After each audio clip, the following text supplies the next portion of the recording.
Hello class 12th। Welcome to my channel learn with basic. Class 12th, आज मैं आप लोगों के लिए इम्पॉर्टेंट प्रीवियस ईयर के क्वेश्चन लेकर आई हूँ जो आपके पार्ट पहलवान की ढोलक से हैं। इन क्वेश्चनों को आप एक बार देख लीजिए बेहतर तरीके से, ताकि आपके जो सब्जेक्टिव एग्ज़ाम है उसमें आपको बहुत ही सहायक हो। ठीक है, तो चलिए ज़्यादा समय न गवाते हुए आगे बढ़ते हैं और क्वेश्चन को देखते हैं।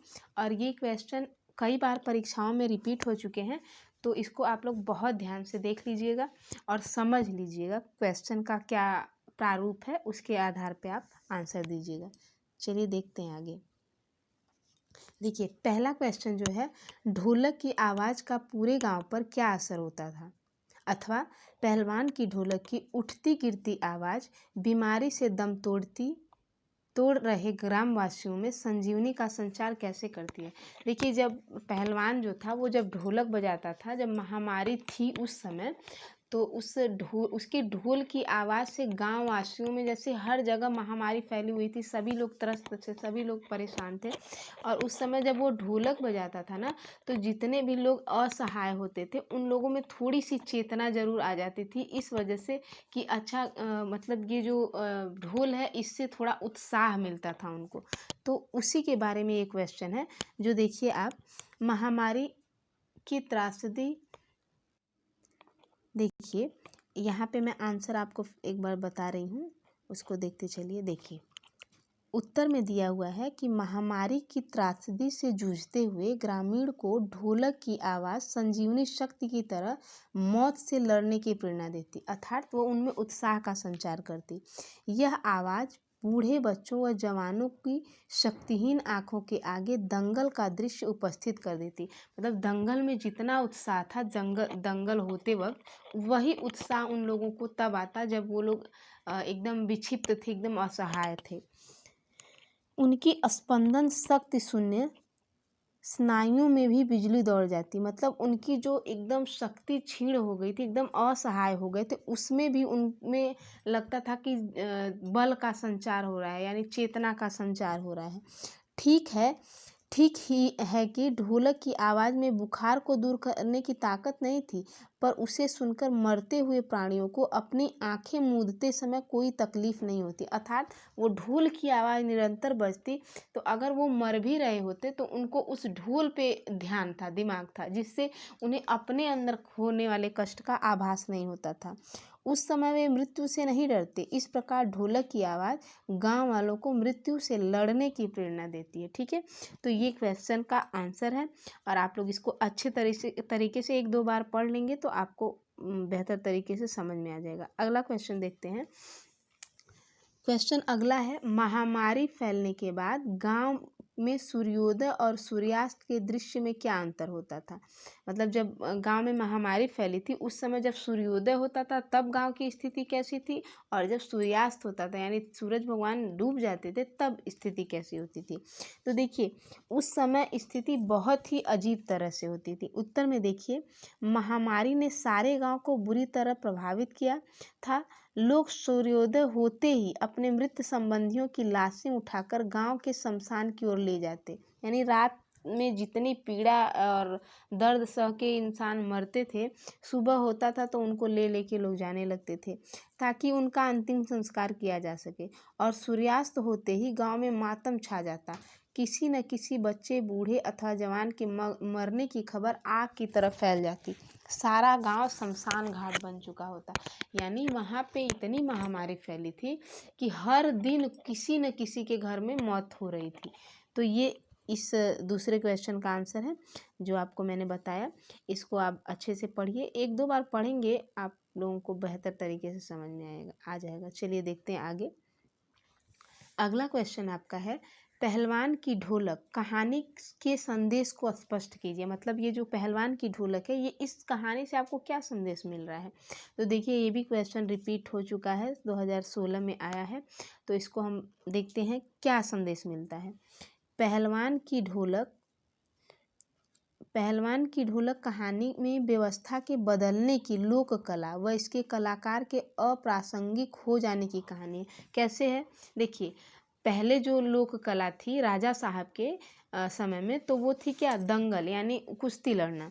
लेकिन जो ही उनके बेटे को उन राजगद्दी संभालने के लिए दी जाती है तो वो तुरंत उसको बदल देते हैं, ठीक है। उस लोक कला के बदले वो घुड़सवारी का प्रयोग करने लगते हैं, तो ये गलत हो जाता है। और जिससे वो जो कलाकार होता है यानी लुट्टन सिंह होता है, वो दंगल का एकदम मतलब जानकार था, और दंगल को ही दंगल से ही उसकी आजीविका चलती थी। और अब जो है वो जब बदल देते हैं उनके बेटे, तो ये बेचारा दिक्कत में पड़ जाता है। राजा साहब की जगह नए राजकुमार का आकर जम जाना फिर सिर्फ व्यक्तिगत सत्ता परिवर्तन नहीं, बल्कि जमीनी पुरानी व्यवस्था के पूरी तरह उलट जाने को और उस पर सभ्यता के नाम पर एकदम नई व्यवस्था के आरोपित हो जाने का प्रतीक है। यह भारत पर इंडिया के छा जाने की समस्या है, जो लुट्टन पहलवान को लोक कलाकार के आसन से उठाकर पेट भरने के लिए हाय तौबा करने वाली निरीहता की भूमि पर पटक देती है। मैंने बताया ना कि लुट्टन पहलवान का दिक्कत हो जाता है, उसकी आजीविका ही उसी से चल रही थी, और जब राजा साहब के बेटे उस व्यवस्था को बदल देते हैं तो दिक्कत ही दिक्कत हो जाती है। तो ये संदेश देखिए, ये संदेश इस कहानी से यही मिलता है कि जो लोक कलाएं हैं उनको हम छोड़ते जा रहे हैं और नई चीज़ों को लाते जा रहे हैं, जिससे उससे जुड़े हुए लोगों का बड़ा नुकसान होता है। चलिए अगला क्वेश्चन देखते हैं। राजा साहब ने लुट्टन को क्यों सहारा दिया था? अंत में उसकी दुर्गत होने का क्या कारण था? अथवा पहलवान लुट्टन सिंह को राजा साहब की कृपा दृष्टि कब प्राप्त हुई? वह उन सुविधाओं से वंचित कैसे हो गया? देखिए ये क्वेश्चन भी 2 बार आ चुके हैं CBSE के ही तहत। तो देखिए ये राजा साहब ने उसे सहारा क्यों दिया, और जो उसकी अंत में दुर्गत हुई उसका कारण क्या था? लुट्टन ने बचपन से ही कुश्ती सीखी, उसे चांद पहलवान को हरा दिया। श्यामनगर के मेले के दंगल में उसे यह चमत्कार दिखाया। राजा साहब ने उसे आश्रय दिया कि इसके बाद उसे सभी नामी पहलवान को हरा दिया। मतलब राजा साहब ने उसे आश्रय दिया, इसके बाद जितने भी नामी पहलवान थे उनको सबको उसने हराया। अब वह दर्शनीय जीव बन गया था, यानी सभी लोग देखना चाहते थे, अरे कौन है जिसने सबको हराया। 15 साल तक वह राज दरबार में रहा। उसने दोनों बेटों को भी पहलवानी में उतारा, मतलब उसके दोनों बेटे। राजा साहब के मरने के बाद नए राजा को घुड़सवारी में रुचि थी। उसने पहलवान व उनके बेटे को राज दरबार से निकाल दिया। अब वह गांव आकर रहने लगा। यहाँ उसे भोजन भी मुश्किल से मिलता था। महामारी ने उसके बेटों को लिया और उनके 4-5 दिन बाद वह भी मर गया। यानी ये उसकी पूरी लगभग मतलब अगर कहा जाए तो छोटे तरीके पे उसकी पूरी जीवन लीला ही है। तो ये आप लिख सकते हैं। अगला क्वेश्चन है, गांव में महामारी फैलने और अपने बेटों के देहांत के बावजूद लुट्टन पहलवान ढोल क्यों बजाता रहा? देखिए जब उसके मतलब गांव में महामारी फैलती है और उसके बच्चों का भी देहांत हो जाता है, उसके बाद भी वो ढोल क्यों बजा रहा है? मतलब जब जाहिर सी बात है कि अगर बच्चे मरे तो कोई भी इंसान कैसा होगा कि वो ढोल बजाएगा, लेकिन लुट्टन ने बजाया तो उसका क्या कारण था? तो ढोलक की आवाज़ सुनकर लोगों में जीने की इच्छा जाग उठती। पहलवान नहीं चाहता था कि उसके गांव का कोई आदमी अपने संबंधी की मौत पर मायूस हो जाए, इसीलिए वह ढोल बजाता।